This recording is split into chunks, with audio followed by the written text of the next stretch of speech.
Friends, പുതിയൊരു വീഡിയോയിലേക്ക് എല്ലാവർക്കും സ്വാഗതം. ലാലിഗയിൽ റയൽ മാഡ്രിഡിന് തോൽവി.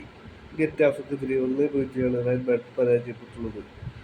മത്സരത്തിലെ 39-ാം മിനിറ്റിലായിരുന്നു ഗെറ്റാഫയുടെ വിജയ ഗോൾ വന്നത്. സെട്രിയാനോയാണ് വിജയ ഗോൾ സ്വന്തമാക്കിയത്. റയൽ മാഡ്രിഡിന്റെ അർജന്റീൻ സൂപ്പർ താരം മസ്റ്റൻഡോയ്ക്ക് മത്സരത്തിൽ റെഡ് കാർഡ് കിട്ടി. ഗെറ്റാഫെ താരമായ എഡീസോയ്ക്കും മത്സരത്തിൽ റെഡ് കാർഡ് കിട്ടിയിരുന്നു. ഈ തോൽവിയോടെ ബാഴ്സ റയലുമായുള്ള പോയിന്റ് ഡിഫറൻസ് 4 പോയിന്റായി തുടരുകയാണ്. 26 കളിയിൽ നിന്നും 60 പോയിന്റുമായി റയൽ മാഡ്രിഡ് നിലവിൽ പോയിന്റ് ടേബിളിൽ 2ാം സ്ഥാനത്ത് തുടരുകയാണ്.